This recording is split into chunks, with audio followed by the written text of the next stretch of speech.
সবাই তো ডিমের অমলেট করছে এই সূর্যের তাপে। তো এখন তো 40 ডিগ্রি হয়ে গেছে, 11টা বাজে। তো এখন আমরা কড়াইটা বসিয়ে যাবো, আর আমার বান্ধবীর ছাতা ধরছে, প্রচন্ড পরিমাণে গরম। তো চলো, মনে এখানে একটা, ও বাবা গো, এই দেখো এখানে এরকম একটা আছে যেটা ভীষণ গরম হয়। তো এখানে এই যে এই ননস্টিকের কড়াইটা বসিয়ে গেলাম, আর তার মধ্যে দিয়ে দিচ্ছি বেশ পরিমাণে তেল।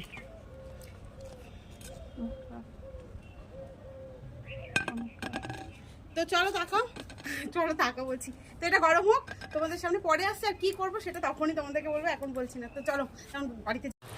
চিংড়ি মাছটাকে ভালো করে ধুয়ে নেওয়ার পরে এর মধ্যে দিয়ে দিয়েছি পেঁয়াজ কুচি, রসুন কুচি, কাঁচা লঙ্কা, তার সাথে টক দই, লঙ্কার গুঁড়ো, হলুদের গুঁড়ো আর সর্ষের তেল আর লবণ দিয়ে ভালো করে চটকিয়ে মেখে নিয়েছি।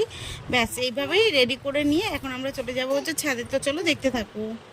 তো বন্ধুরা, অনেকক্ষণ আগে তেল বসিয়ে গেছি, আর বলেছিলাম সবাই ডিম করছে, আমি ডিম না চিংড়ি মাছ এবার ম্যারিনেট করে নিলাম, তোমাদের সাথে তো শেয়ার করেছি।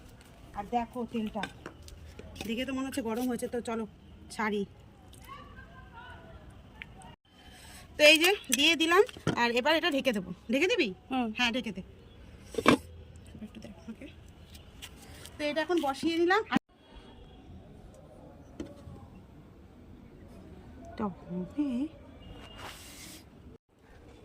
তো দেখো, এই দেখো গাইস, ফুটছে ফুটছে, একটু একটু করে ফুটছে, দেখেছ? তো চলো দেখে নাও, এই যে এটার অবস্থাটা একটু জাস্ট একটু দেখাই তোমাদেরকে। ঠিক দেখো, এরকম একবার এসে এরকমভাবে নাড়ি দিয়ে গেছিলাম। তো এটা কিন্তু সেরকমভাবে কিছুই হয়নি তোমাদেরকে। তবু একটা চিংড়ি, এই দেখো এদিকে আসো, এই দেখো চিংড়িটা দেখো নরম হয়েছে, পড়ে গেল তোমাদের দেখাতে গিয়ে। হয়েছে, কিন্তু এটা পুরোপুরি হয়নি। তো আমাদের এটা ট্রাই করার ইচ্ছা ছিল, তাই ট্রাই করলাম। তা অনেকেরই বক্তব্য যে মানে দেখছি মাছ ভাজা হয়ে যাচ্ছে, ডিম ভাজা হয়ে যাচ্ছে, কিন্তু আসলেই অতটাও হচ্ছে না, জাস্ট এটা একটু গরম টাইপের হচ্ছে, মানে ভাপা টাইপের, তাও পুরোপুরি না, এটা পুরোপুরি না।